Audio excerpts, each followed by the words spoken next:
What's up? It's your boy Pernell here on the OnMyWay Podcast. And so I got another great guest for you guys today. He's one of my top friends. I'll say I met this guy my first day on University of West Florida campus, going to this joker's dorm. And he was about to head out and some females.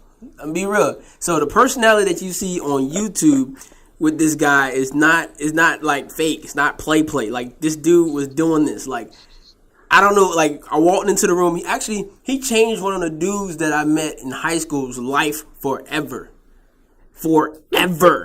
Like dude went into college as okay, stays with this joker for a year, and my dog's like a pimp now. He know who he is. So, without further ado, I'm introducing my dog, a hustler, a grinder, Keen. Gang. What's happening, man? What's good? Not much, man. I'm glad to have you on the show, man. I'll say this. The impact that you've had on people at University of West Florida is by far a huge one, man. You've always, as soon as you walked into the room, you showed that confidence. Everybody loved you. And so, like I said, man, you had a big impact on one of my dudes who I came into school with. And I'm going to be real, man. I begged this dude. I was like, bro, just go ahead and apply to UWF. It would change your life. He was like, what you mean? I was like, look, I don't know. I haven't been to the school either except on a tour. But it's better than staying in Jacksonville. And the first dude he's staying with is the complete opposite of what he was. The complete opposite of what he was. And I understand this. Look, this is going outside the realm. Why did y'all let that other dude sleep in the living room? I'm gonna tell you. Oh my God, bro. Oh my God. Okay, so we went through two roommates, and I was the nigga that had to kick both of them out, but. We went through two roommates, fam. And the first dude that had moved in, he originally was supposed to be staying with somebody else in like another dorm, but I guess some type of miscommunication or something happened or conflict happened with his situation. So I knew him at the time because we had met up at orientation prior. So we were supposed to be like roommates or whatever, but when the freshmen actually came in, and they decided to put everybody in certain places that we ended up not rooming together, but we still stayed in contact. So when he told me his situation, I was like, look, bro, I got to discuss it with the roommates and see if, it's gravy. And if it's gravy, then yeah, fam, you can come through and you can sleep on the couch or whatever. And he was like, all right, then, yeah, bro, like I got you. And I was like, all right. So I ended up consulting the roommates, and they was like, yeah, bro, it's fine. You can stay on the couch. And that's exactly what happened. Oh, you ain't talking about that. You talking about your roommate. I know. Okay, my fault. He put his whole bed in there. I was like, hey, listen. Okay. So I thought you was talking about the other dude. So he put his whole bed in there because at first, when we first moved in there, it was a bunk bed, and me and him were supposed to be staying on that bunk bed or whatever. For whatever reason, I guess this man wanted his privacy. I don't know what it was, but he just wanted his privacy. In the living room? My whole thing is, if you want your if you want your privacy, why would you move your bed out to the living room? That don't make no type of sense. But he didn't want to stay in the same room as me. I don't know what it was, fam. I mean, I don't know. But he ain't want to stay in the same room as me, so he moved his bed out to the living room, and that's what that was. But it is what it is, That's his decision. That's his decision. He probably thought you was about to get too much play, and he was like, I don't want to be the top bunk guy hearing all that noise. Hey, listen. I'm gonna tell you one thing he did do though, because I did have a girl in the room. And you know what I'm saying? We was doing the grown folk thing. And after we did the grown folk thing, he was like, damn, when are these niggas gonna be quiet? They gonna shut up like damn, we're trying to sleep. And then he was like, well, you know what? Fuck it. I'm gonna just go ahead and I'm gonna just jack off then. No! He did not do that. God. Bro, I shook this man's hand, dog. I shook this man's hand. You know what? I'm fist bumping everybody from now on. Fist bumps. Oh my God. You know what? Bump him. Elbows.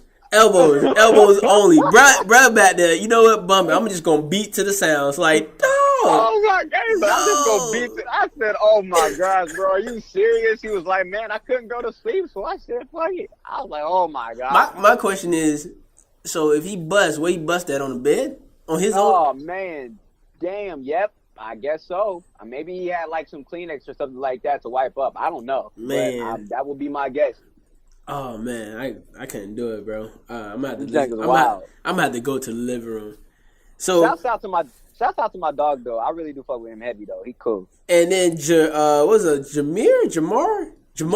That's the homie.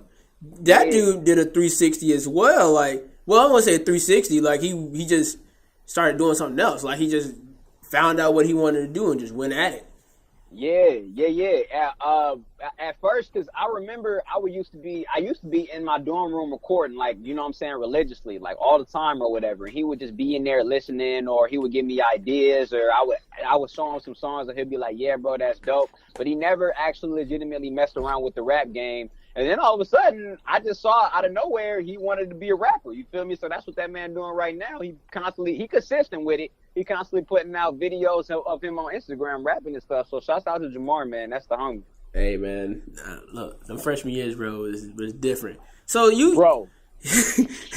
Hey, kids at UWF don't know. They don't know. At all. They don't know because I had my girl, she asked me, she was like, man, this school is so lame. I was like, no, the people who are at the school are lame. Like, there's a difference. You can make your environment fun. I was like, we came into the same school in the same environment. Only difference is we were willing to get out our rooms and turn up. And even if we stayed in our rooms, we turned up inside the dorm. We made it happen. We made it happen. Like that's the difference. And we weren't scared to walk over there to the villages. We weren't scared to walk to anywhere. And plus, we weren't staying off campus either. Everybody's staying in an apartment now. And College View changed everything because of that. Only people who stand on campus was like the upperclassmen. But you're okay. You in California, and that's where you're originally from, right? You grew up in California. So I grew up in California, like kind of. I was born out here. I moved to Florida when I was like 8 or 9.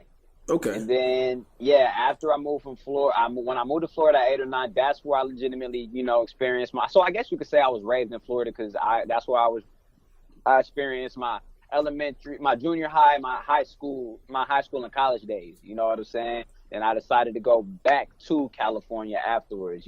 So I didn't really have no choice because being out here in Cali, my mama said, you know what, we're going to pack up our stuff, we're going to Florida. And I did not want to do that shit at all. Like, I was like, no, I don't want to go. And she was like, boy, you don't got a choice. Now, if I was white, maybe it'd be different. But, being as an African-American family, you're going to listen to what your mama got to say. What? So, I was like, all right, dude, I guess that's what it is. So I had to go ahead and go over to Florida when my mama told me to. But, I'm glad that I did. I'm glad that it happened the way it happened, because if I had stayed in Cali, it might have been some different stuff going on. So I'm glad that it happened the way it did. How was that transition, though, from California to Florida, especially at a young age? Yeah, the transition, it was different. And the reason why I say that is because, firstly, I was not used to all them damn mosquitoes. That was ridiculous. Yo. Like, I was not used to any of that. So, going the transition from, because, Florida, you get city, but there's still a little bit of country mixed in with it as well. With Los Angeles, it's just all the way city. So, that transition was kind of different. And the fact of anybody that's new, that legitimately moves from somewhere to somewhere else, and you realize, oh, this isn't my environment that I was raised in, it's going to be different. It's going to be a change. But luckily, I've always been a personable person, and I've always been a person to always make friends. So it wasn't too bad in that aspect. That was cool. I wasn't tripping off of that. I just didn't want to move from Cali because I was used to it. I feel you. So, like, you consider yourself a Duval guy or Clay County. I'm just asking now. Let me explain. Let me explain. What? I mean, well, look. What line are you on? Like, let me explain something about that. Okay, now I don't necessarily understand what the differentiation is between Clay County and Duval County, when in fact both of the area codes are 904. So I don't really is. I don't really understand that distinction. Now listen, I did scream Duval out in the parties. You know, that's true. Saying? You had to find you couldn't scream Clay. I could, right, but you know what? I was like, you know what? I'm gonna be different.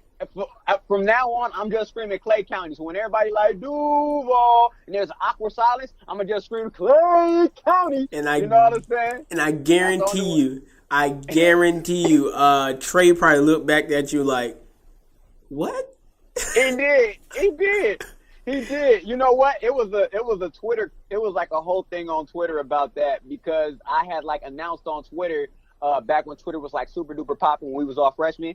I had announced on Twitter that I was originally from Clay County and not Duval. When I tell you, was it Sharif? Trey, Dav, all of them slid my shit. They was like, what? You from Clay County? But you been yelling Duval at the parties the whole time. I was like, oh, well, I exposed myself. I don't care. I'm going to keep on yelling Duval County. What? Hey, at that time period, man, look, just being at school, you can yell Duval County, you can yell whatever you want, but it was a 100% fact that Duval County had the school.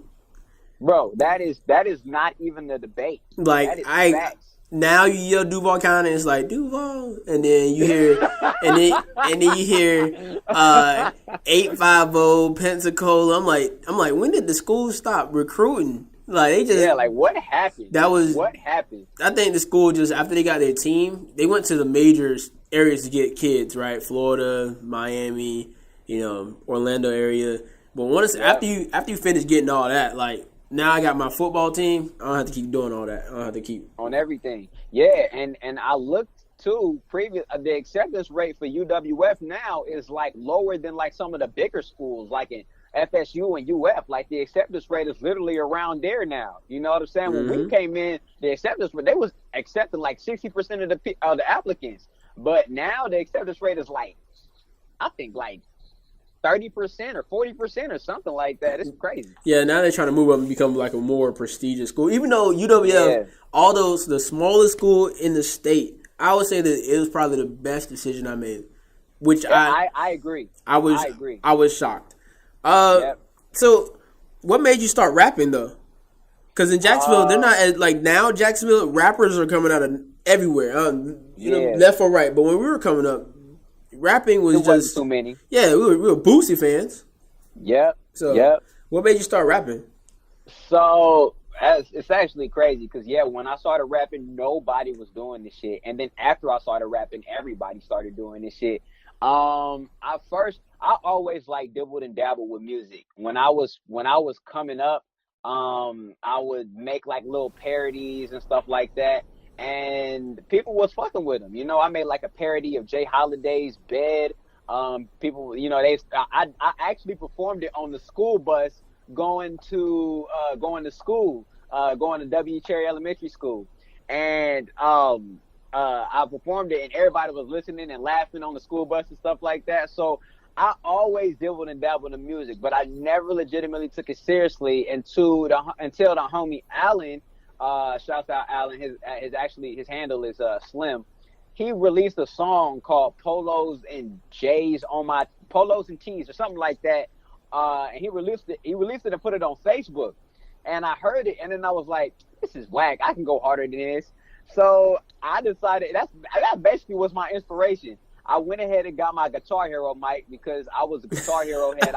I always played that shit. So I went ahead and downloaded Audacity on my computer, got my Guitar Hero mic, and you needed a pop filter. But at the time, I have no job. I'm just now starting high school and shit. So I went ahead and got a church sock, and I put it over the Guitar Hero mic, for the little pop filter or whatever. And I was just literally recording songs off of my Guitar Hero mic.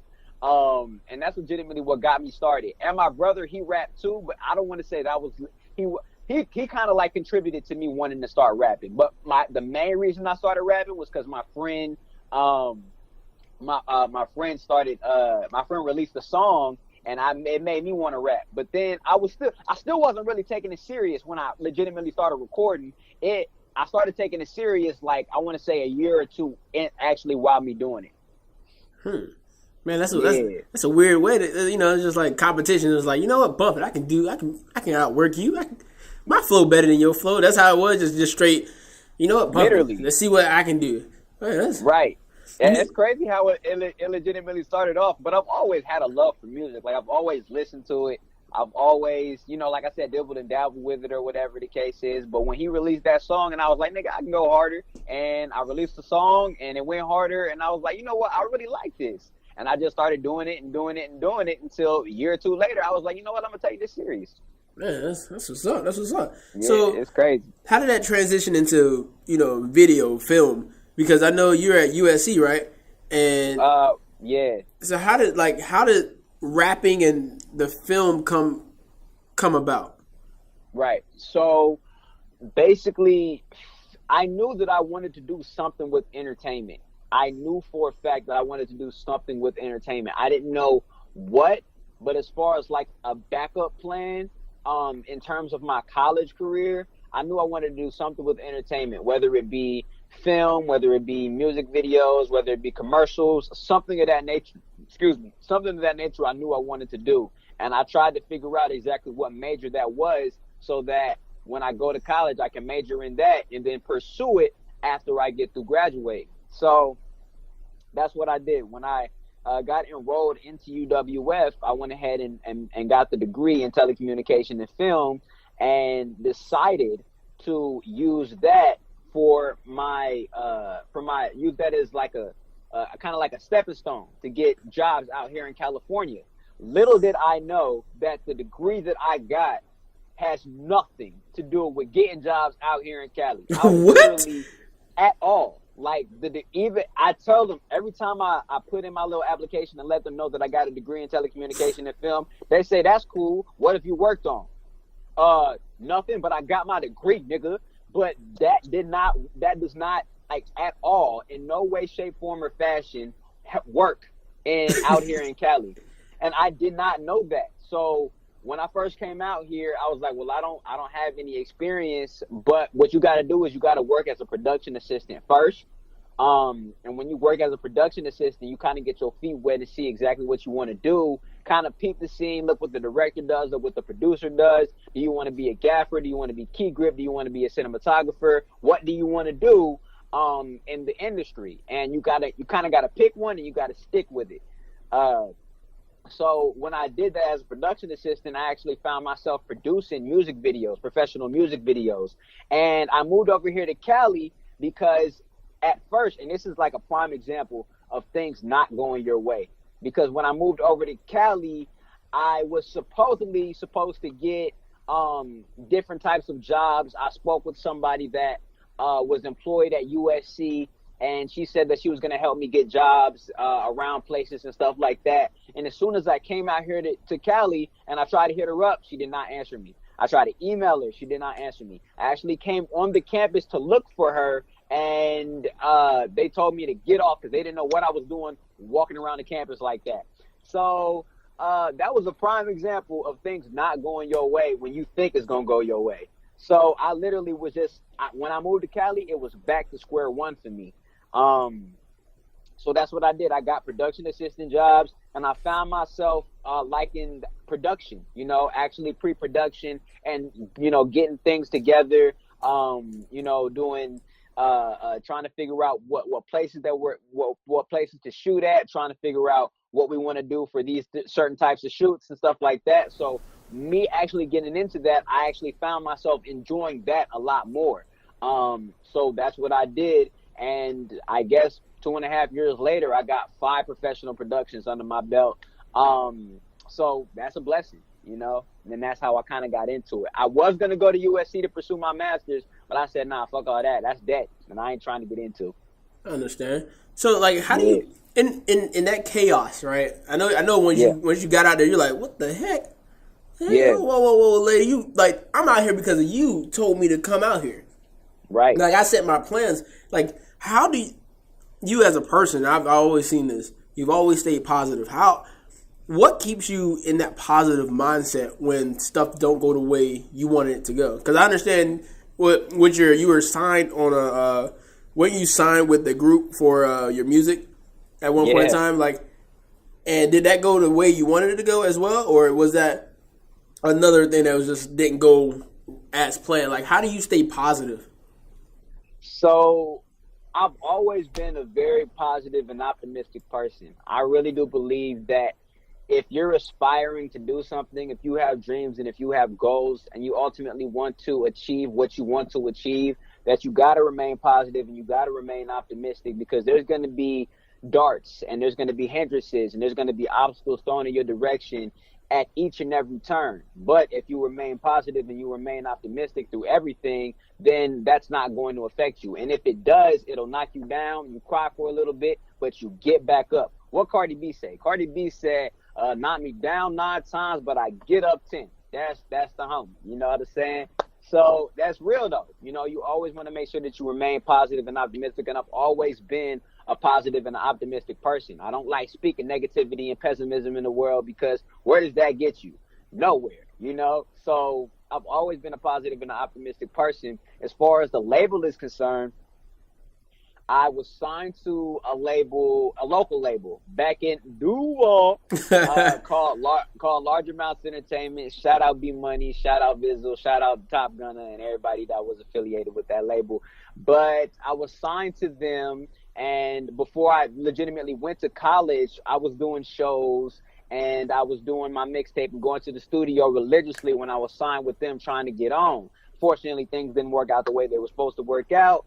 But in the event of me being signed to them, Reggie, your previous guest, actually, that was on the show, knew that I did music, of course, because when I came on the campus, I made sure everybody knew that I did music. So when I came onto the campus, Reggie found out some type of promo group that, you know, he kind of put me in contact with. So I got in contact with that promo group, and they started pushing my music after I released it or whatever. So I thought that was cool. But in the midst of me being in affiliation with that promo group, I guess they was working with a scam company that was hiding behind the name of Universal. Wow. So I didn't know this at the time. Like when they said, "Oh, we're parting with Universal Music Records," but they said SMG Universal Music Records or something like that. And I was like, oh, okay, well, I'm thinking that's Universal Music, you know? So, and I think that's what their whole play was. So I said, you know what? Okay, I'd like to get in contact with them. So they said, send us some of your best tracks. We're going to have them review it. And if they like your music, then they'll send you a contract. And the contract is going to be some type of development deal or whatever. And they'll distribute your song and all this other extra stuff. And I'm like, okay, I'm with that. So little did I know that this record label, they was a scam. And I said, but I didn't know that until I looked on the website, because I sent them $300. They asked me to send them $300. No. Yeah, bro. I was young and dumb at that time, fam. Well, I'm still young, but even younger. You know what I'm saying? And I just didn't know what the hell was going on, you know? So they said, send me $300, send us $300. We'll distribute your song. We'll put it on, you know, billboards and all these other different types of stuff. And I'm like, okay, cool. So I sent them the $300, and they did not, well, they ended up putting my song up, but there was nothing that followed that. Like they didn't do no promo. They didn't do any of that shit or whatever. And then on top of that, I kept on visiting the Universal website, and I was like, when am I going to get added on to the artist, you know, roster or whatever? I never seen my name pop up on there. And I'm like, oh, y'all niggas is some scammers. So I looked up on this website called Ripoff Report and saw right there, SMG Universal Music Group, hiding behind the name of Universal. They're a scam. Don't fuck with them. All this other extra out stuff. And at that time, bro, I was going to quit. I was going to quit music because that shit hurt me so bad, bro. Because, you know, I had a lawyer look over the contract.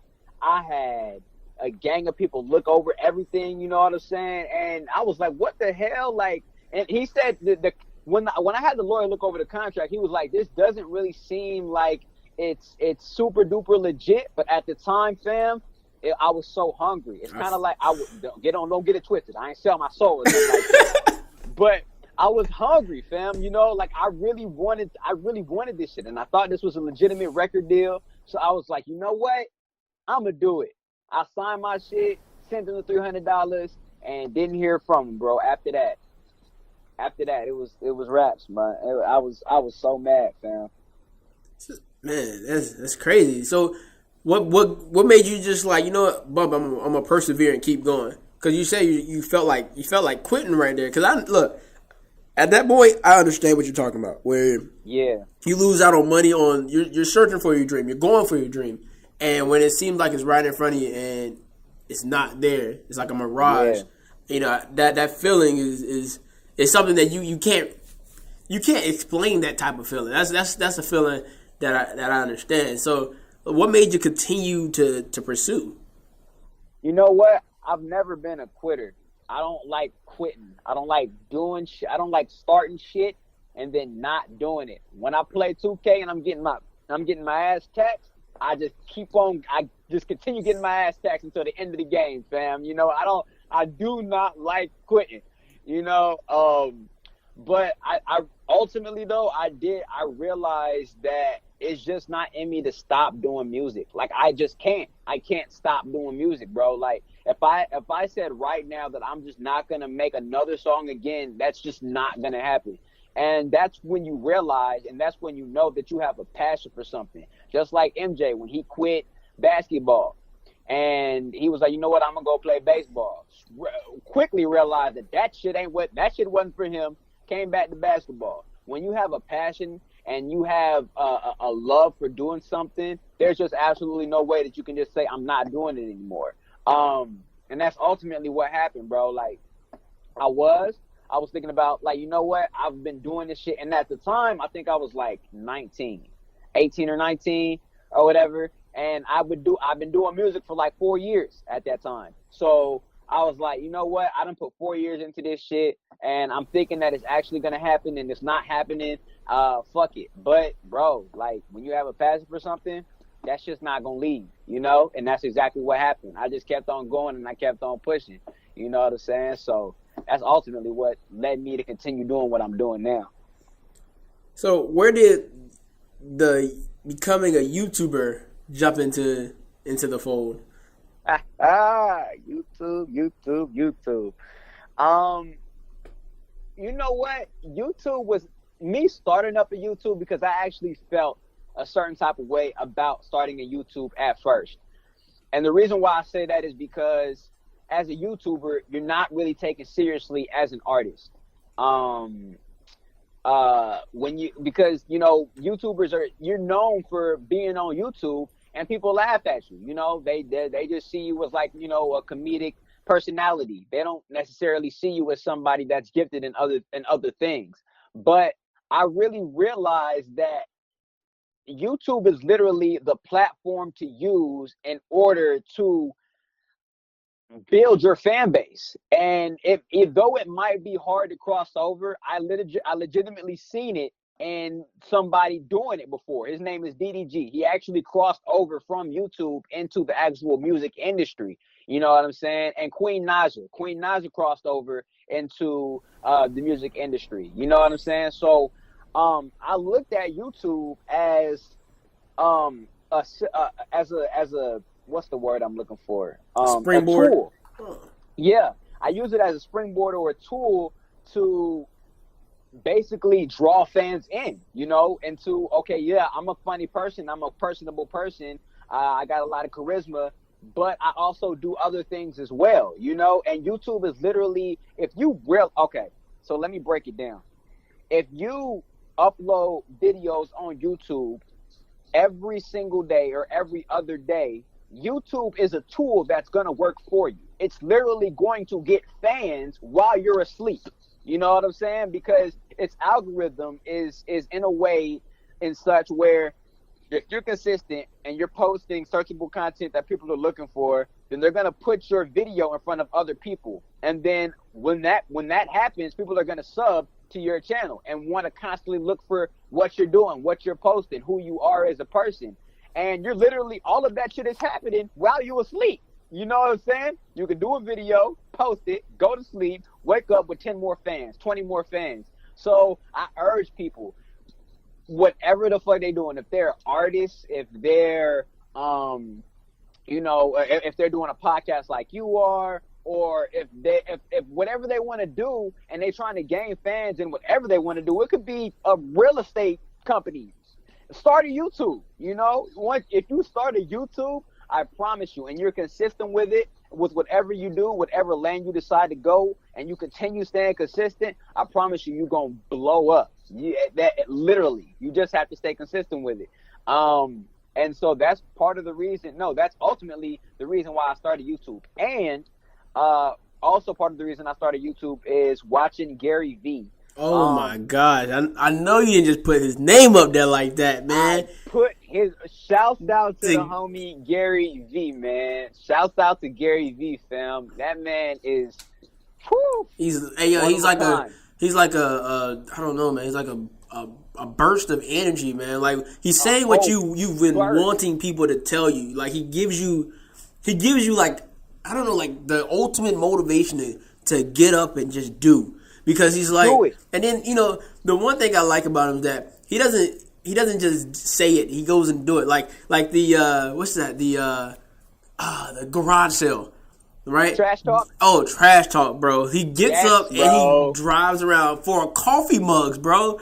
And he, oh my gosh, I'm glad I'm not the only one, dude, because I be like, man, anybody know about Gary Vee? They be like, who's Gary Vee? I'm like, dude, you know who Gary Vee is? I've been watching this man for about 3 years, about 2 years. And ever since I started watching him, bro, I've been trying to add, like, put out content as much as possible. I know for me, writing is, when it comes to doing stuff for Sports Hungry, writing is tedious. But, as long as I put out something each day, out each day, somebody sees something, no matter if it's me posting stuff on Instagram or anything, it's just posting something, just doing something.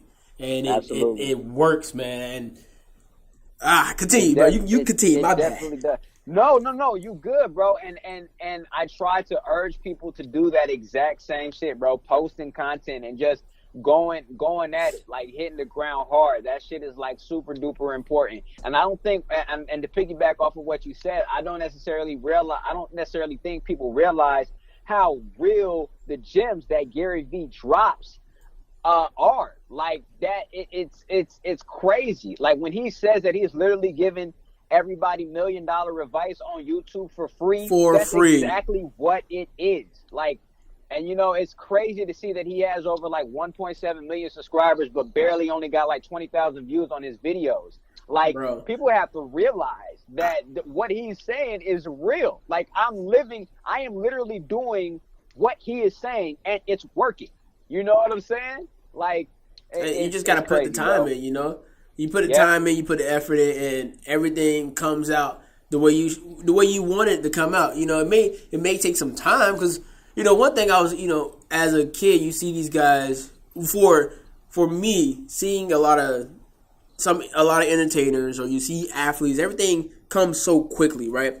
Right. Yeah. It seemed like everything comes quickly, but then I have to think, how much time did that artist put into his music? How much time did that athlete put into getting where he had to get to? Because a lot of you wasn't with me shooting in the gym. Exactly. And then to come to where, just getting out of college. I'm gonna be real. College was like a playground, like it let you extended your childhood a little bit, right? Yes, it did. And so, and I'm grateful for it, but getting out of that, right, and the way the generation has turned into everything is now. But you never see how much work it takes to be put into something. And so, one thing I fight with every day is seeing, trying to look at the numbers or what's going on with my website or what's going on with different things. And then I have patience. You got to exude patience, man. Patience is key. And when he says, like, look, 5-10 years, man, put in the work, put your head down, put in the work, and when you get out that darkness, it's gonna be bright as day, and you ain't never gonna have to work another day in your life, and or you're gonna feel like you're not working, you feel like you're playing every day, but you're doing something that you love, and so I take that to heart, and man, look. I'll say this, bro. My website, since I started doing more stuff to it over this last 4 months or 5 months of being out of school, and I've seen a steady growth in numbers of people looking at my stuff, and it may not be the biggest, maybe it may not be like 40 or 50 people, or maybe 100 people, but it went from being 1 or 2 people to being about 21 people when I post regularly, and then it's gonna go from there. And like I said, you never know what happens. You just have to keep going and keep going and keep going. And even with this podcast, it's like, man, I got more views here, but if I just, if you don't look at it and you just go, eventually it's gonna get there, and eventually it's like a rocket.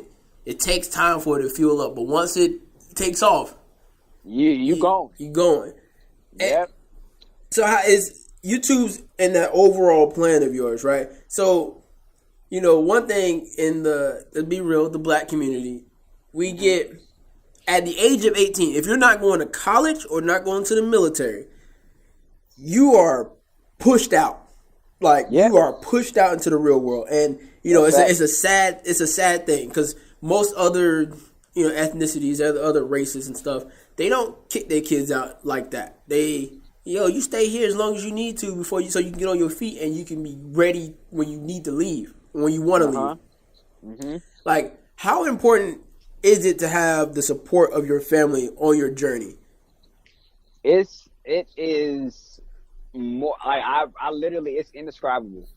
It's literally indescribable. Now, what I'll say is, as far as support, they support me with what I do. But as far as providing me like a grounds to go out there and go get it, I got to do all that shit on my own. You know what I'm saying? Like, I worked hard in order to put myself in a position to get a decent job, and now I'm legitimately apartment shopping now, trying to find me an apartment out here in LA. That's hard to do in itself. You find yourself an apartment and you can live off of that in LA, nigga, you doing something. You know what I'm saying?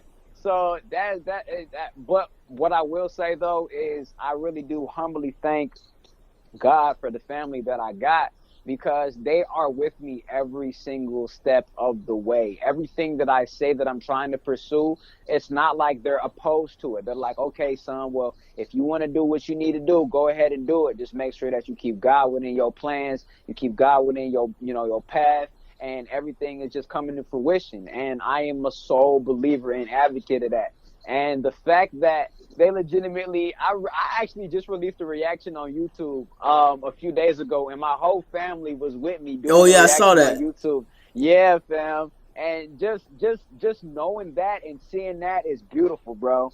It is so, so beautiful. And I really do thank God for them, man. I'm so happy that they're with me all the way 100%, because they know what it's going to be. They know exactly what this is going to turn into once it becomes what it becomes. And after I got something planned for my YouTube, fam, and I'm finna drop it. And once I drop this shit, this might be it. I ain't gonna lie, this might be it. You know what I'm saying? So we'll see, man. We'll see what happens. But like Gary Vee say, man, I'm literally just enjoying the process.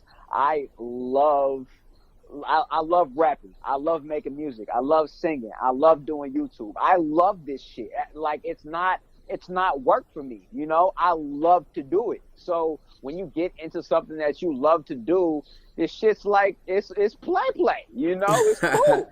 So I really do, like I said before, man, I humbly thank God for my family that he's blessed me with, because they've been supporting me throughout everything. Do you believe that each person's journey is their own journey, and they must realize that?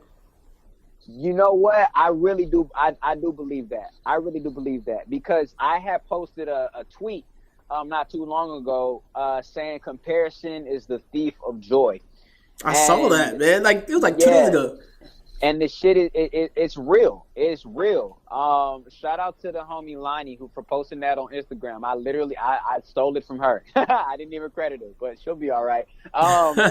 So yeah, I really do believe that, because I find myself watching interviews of people our age. You know what I'm saying? Early 20s, mid 20s, and what they do is they look at other people's lives and they compare it to their own.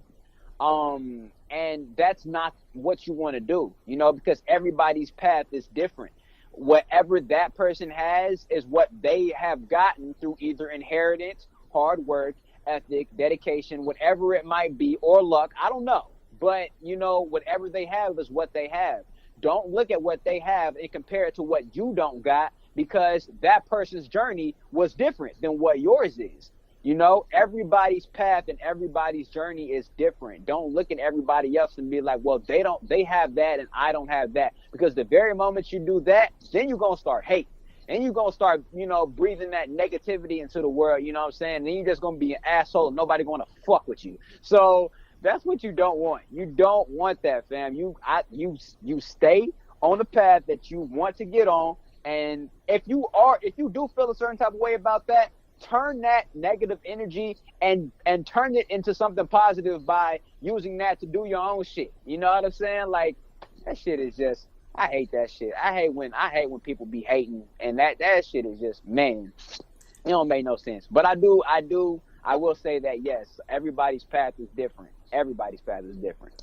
I think that's probably the most difficult thing to do, is to realize, you know, you don't need to look at what somebody else has on their plate, because you may not be able to eat everything they got.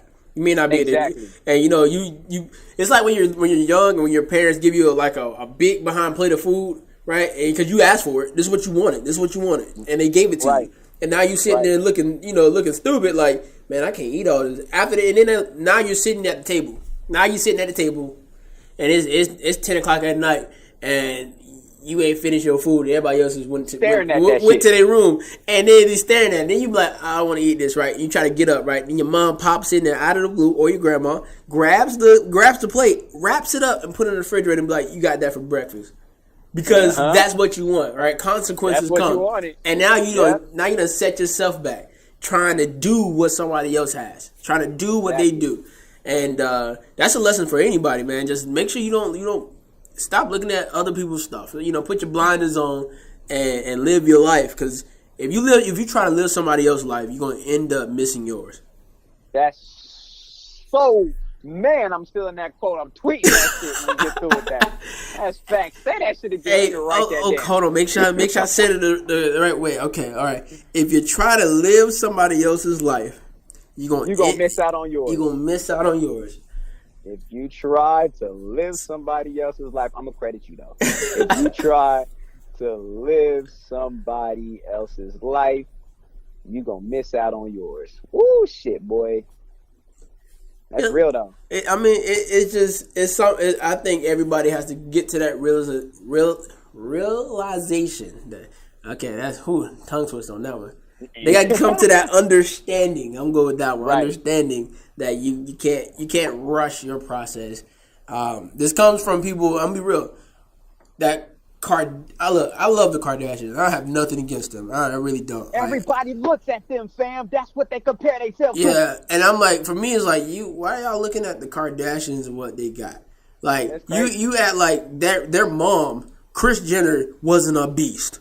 Like, that lady is a dog. And she's a dog, bro. She flips everything. You like that? Thanks. Oh, flip it. You like that? Flip it. She is a hustler, bro. She is a hustler, bro. Like, she's on Ariana Grande's new video, holding a camera, bro. Flip that. Like, at the end of the day, and it's an old 1990s camera, bro. But thanks. At the end of the day, people gotta stop looking at what the Kardashians got now. They're seeing what Kendall and Kylie are able to do with the money now. Kendall and Kylie didn't do nothing for that money. Like later on, like their 20s, or 18, 19, 20, they got money now that they're that's from what they did. But them Kardashians, man. Their mom did a lot of work. Their Exactly. sister, Kim. People try to act like Kim ain't a boss. Man, that girl got some sauce, bro. She got She some. She got got some sauce. sauce. She be saucy. And so you think and people think that Kanye just like her because she look good. Nah, Kanye like her because her Nah, that's mind not the is fact. on a Nah, different level.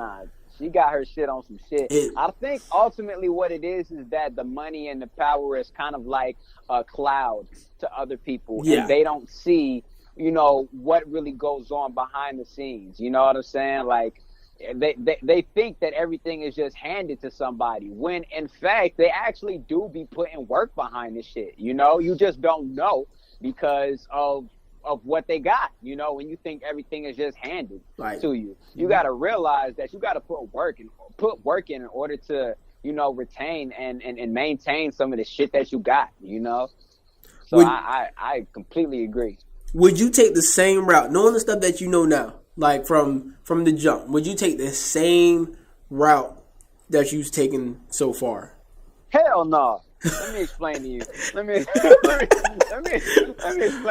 Let me explain to you some shit. Okay? Now, I really wish with this YouTube shit, I really wish I started this shit at a super duper young age. Like, I wish I started it at like 16, 17. I really, really, really, really wish I started that shit at that time, man, because it's something that I realized. I realized that I like to edit. I realized that I love filming and things like that. You know what I'm saying? And so I realized that when I was in college, that's when I realized the shit. And even then, I wish I started my YouTube at that time.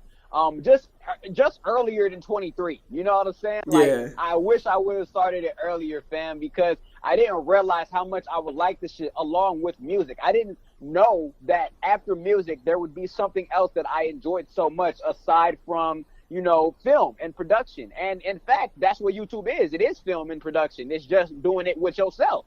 You know what I'm saying? So I really, really wish that I would have I started that at first. But nevertheless, as you grow and as you get older and you realize certain things, you got to take what God has given you. You know what I'm saying? So I'm glad that I still started this shit off still relatively at a young age. I got a minute before I hit 30. You know what I'm saying? So, I'm glad that I did start this off. Everything happens in life for a reason. You literally, when things happen to you, you can't just take that and be like, oh, shit is over with. You know what I'm saying? Everything happens for a reason. So I'm glad that I'm at the position that I'm at now. So what's the next move for your music career, the film career, and your YouTube career? Yeah. So basically, I'm just gonna continue doing what I'm doing now. I'm getting ready to hit 1,000 subscribers. I honestly didn't think that. I mean, I know that it took me a few months in order to get to that, but like I said, it's a process. You know what I'm saying? And I honestly didn't think that I was going to hit 1K before the end of this year, but that's what it's looking like it's going to happen. And so I'm finna hit 1,000 subscribers. I'm gonna continue doing music. I'm gonna continue doing now. As far as film production is concerned, I kind of had to take my brakes off of that take my foot off the brake with that for a little bit. And kind of just focus on my music and my YouTube career. But once I get it to the point to where I'm able to do music and YouTube full time, I will start doing my filming thing again. I'm just going to continue doing what I'm doing right now, man, and stay consistent because I'm growing and I'm seeing it. You know what I'm saying? So I'm not going to take my foot off the gas. Fuck that. So, kind of like a little, final question. If you had any advice to give somebody who's entering college or in high school, looking to follow their dreams, like, what would you tell them? Start a YouTube. Really though, on a serious tip, I mean, they should if they want to.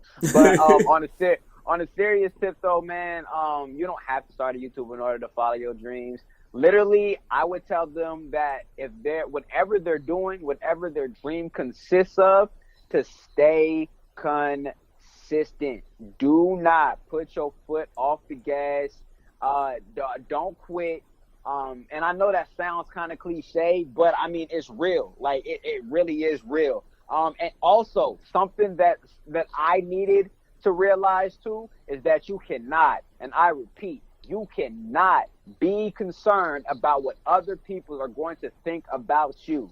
You know, like, you can't be concerned about that. I'm on YouTube every other day with these fucking pimples on the side of my face, and it irks the shit out of me. But I know that I need to put this shit out. You know what I'm saying? And I know that ultimately it's just me. What I'm worried about, you know, and I'm worried about what other people are going to think about me. You know what I'm saying? But you have to get over that. You have to get over that hump. Don't look at what everybody else is saying about you. Continue doing what you're doing and stay true to you and who you are. And don't act like everybody else. Don't be yourself, you know? That would probably be my advice to that person that wants to follow their dreams in college or whatever they're doing. All right. Well, you know, for one, thank you, man. Thank you a lot, bro, for coming on here, man, because it's a great opportunity to speak with you. At the same time, you get to, you know, help somebody else out, because at the end of the day, somebody is looking for that little nugget to to either get started or to continue. Yeah. And so them listening to this podcast might be able to, you know, get them going. At the same time, I like catching up with you at the end of the day, man. I like seeing, you know, hearing how you doing, man. Super cool. So that's been super cool. That's one of mine. For me, that's a personal favorite of mine. And so where can they, you know, where can they catch up on Keen? Man, literally every single one of my handles are at KeenNation, KEEN Nation. Literally, you put those two words together, you will find me everywhere. Twitter, Facebook, Instagram, Snapchat, everything is at KeenNation. My name is Keen.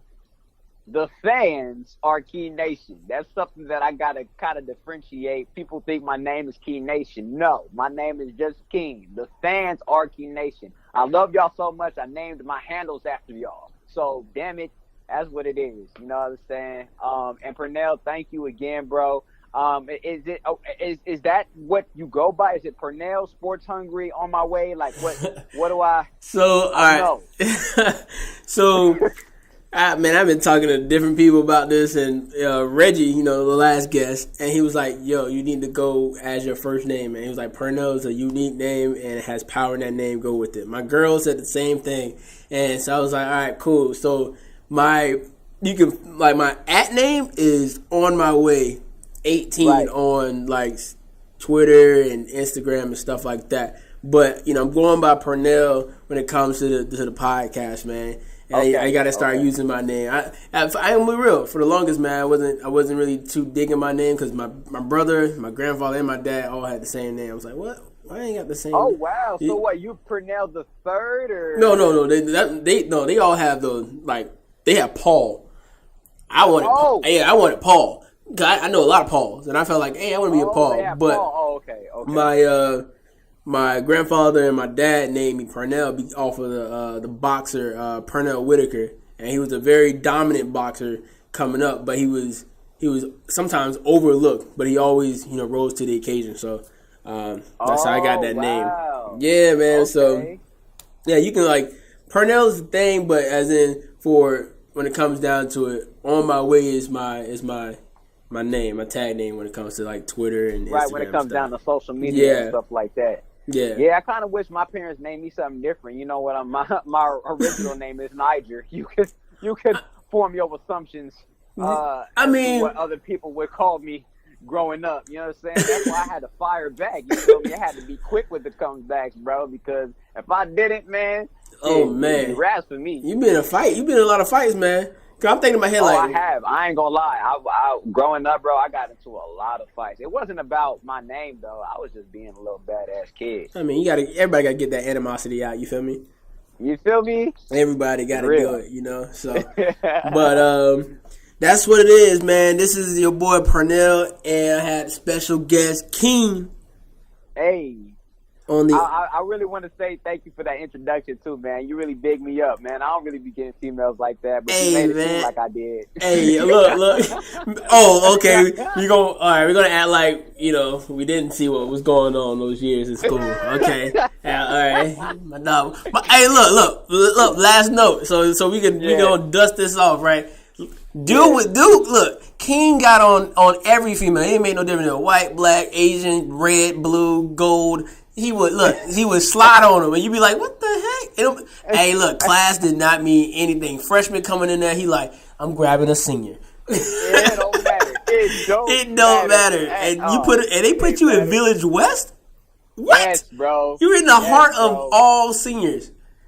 Yes, bro. And what was crazy is I was actually messing with a senior at the time or whatever. And I was really kind of like tweaked about it too, because I was like, "Damn, girl!" Like, and I wasn't even 18 at the time. I was 17. Oh, don't say that, man! Don't say that, man. She probably. Don't